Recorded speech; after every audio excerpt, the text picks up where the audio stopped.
awesome wonder, consider all the world thy hands have made.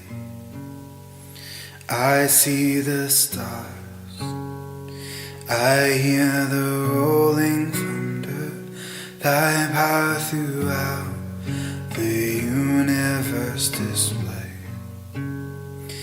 Then sings my soul, my Savior God, to thee.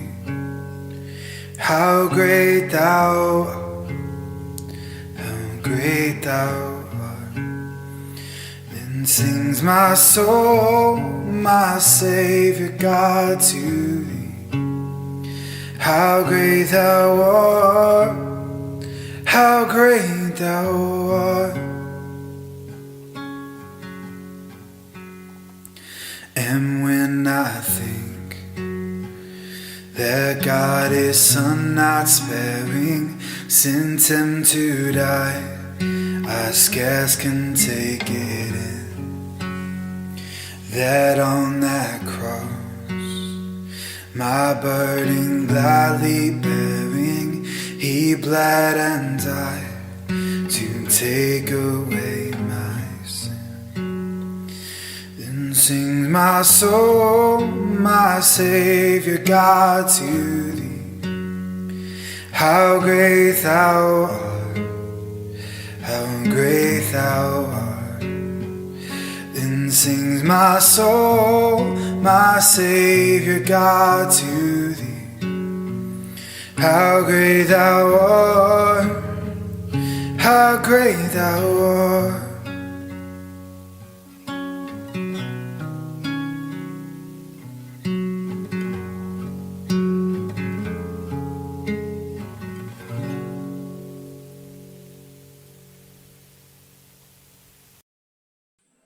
Isang mapagpalang umaga po sa ating lahat. Nagpapasalamat kami na kayo'y bumangon ng maayos ngayong umaga at sinasamahan kami sa ating pagbulay-bulay dito po sa Prayer Covenant Online ng St. Paul United Methodist Church dito po sa Tondo. Sa umagang ito, hayaan niyong samahan niyo ako sa pagbasa mula sa Aklat ni Marcos, Kabanatang 12, talatang 38 hanggang 44.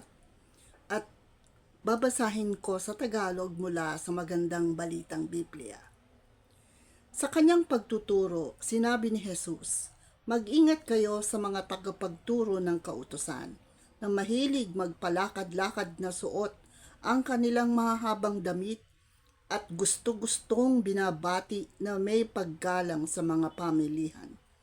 Ang gusto nila ay ang mga natatanging upuan sa mga sinagoga at ang mga upuang pangdangal sa mga handaan. Inuubos nila ang kabuhayan ng mga byuda at ang mahaba nilang dasal ay may pagkukunwari lamang. Dahil dyan, mas mabigat na parusa ang igagawad sa kanila." Naupo si Jesus sa tapat ng hulugan ng mga kaloob sa templo at pinagmasdan ang mga naguhulog ng salapi. Napansin niyang maraming mayayaman ang naguhulog ng malalaking halaga. Lumapit naman ang isang biyudang dukha at naghulog ng 2 salaping tanso. Tinawag ni Jesus ang kanyang mga alagad at sinabi sa kanila, "Sinasabi ko sa inyo, ang hinahandog ng biyudang iyon ay higit na marami kaysa sa hinuhulog nilang lahat. Sapagkat ang lahat ay nagkaloob ng bahagi lamang ng kanilang kayamanan. Ngunit ang binigay ng babaeng iyon, bagamat siya'y dukha, ay ang buo niyang ikinabubuhay." Pagpalain nawa tayo sa pagkabasa ng paalala mula sa Bagong Tipan at mga salitang para sa bayan ng Diyos.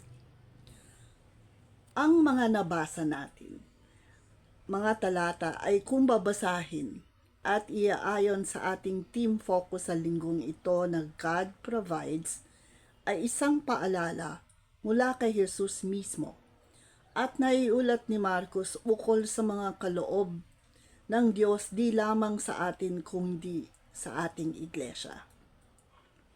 Isang paalala na ang sukatang gamit ng Diyos Ama niya ay hindi sa dami ng iyong pag-aari dito sa mundo o sa dami ng iyong pinagkakaloob sa iglesia. Na dapat tayo'y mag-ingat, sabi ni Jesus, na huwag tayong matulad sa mga iskriba, na minsan ay nagmamagaling o ika nga nagpa-power tripping.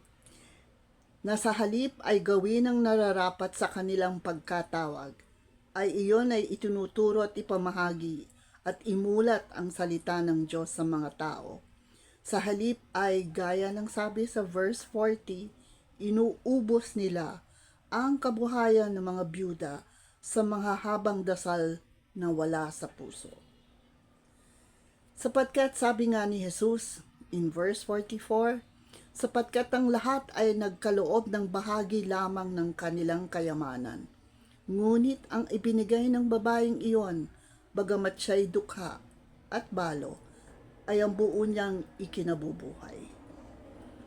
Ang isang balo lalo po't sa panahon ni Jesus ay gaya na rin ang kwento ni Ruth at Naomi sa nakaraang linggo rin, kung na kapag ikaw ay po'y nabalo at kailangan kang kupkupin muli ng iyong pamilya upang mabuhay. Kung kaya naisipan nilang bumalik sa Bethlehem upang baka sakali makupkup ulit sila ng tahanan naman ni Naomi o ng tahanan ng pamilya ng kanyang napangasawa, kesa naman nagmamalimos at nagsisilbi upang kumain. Kung kaya't ang kanyang kaloob ay hindi, kung kaya't ang kaloob ng isang balo ay hindi lamang ika nga sobra sa kanyang kari-arian, kundi yun ang kanyang natatanging pag-aari. We are all reminded to give even as it hurts. We should also give with our hearts. And in giving so, puts ourselves in the loving hands and care of our Lord and Savior, our provider. Pero, bahala rin, sabi ni Jesus. Babala rin pala, sabi ni Jesus.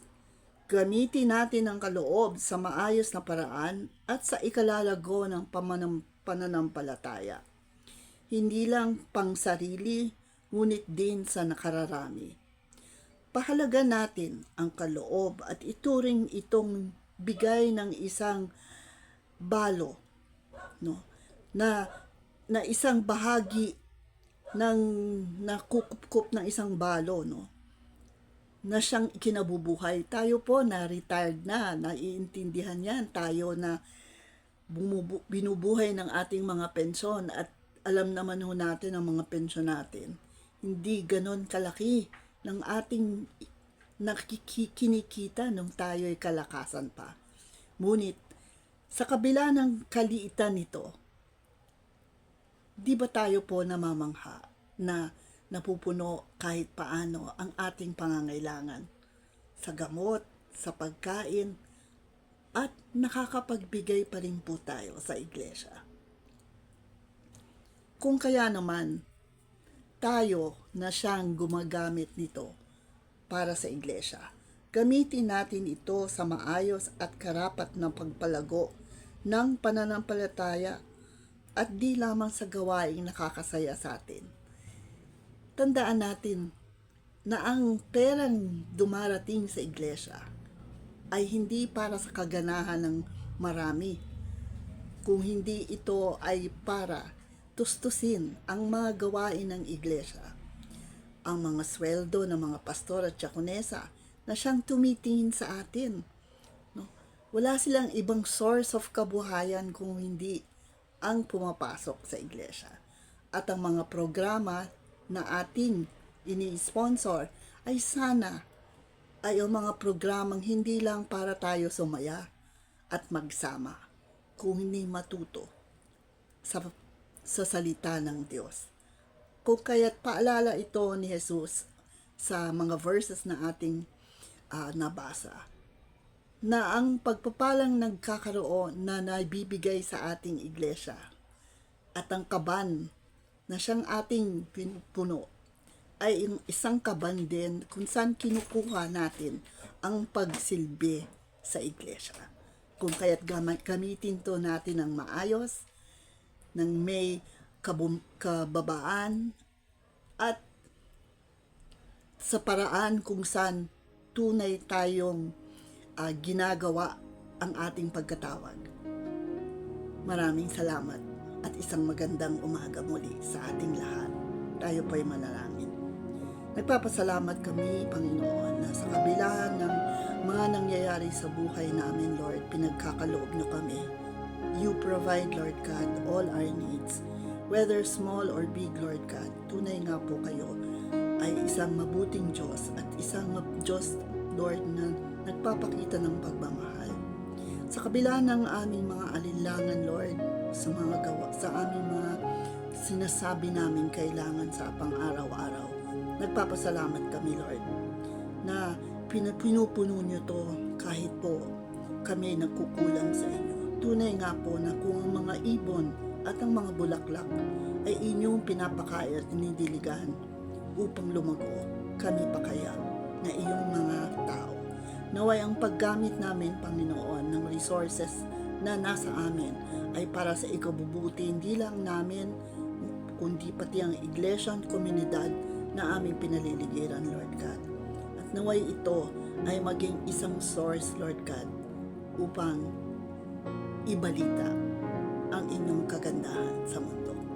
Ito po ang aming dalangin sa pangalan ni Jesus. Amen. And good morning, everyone.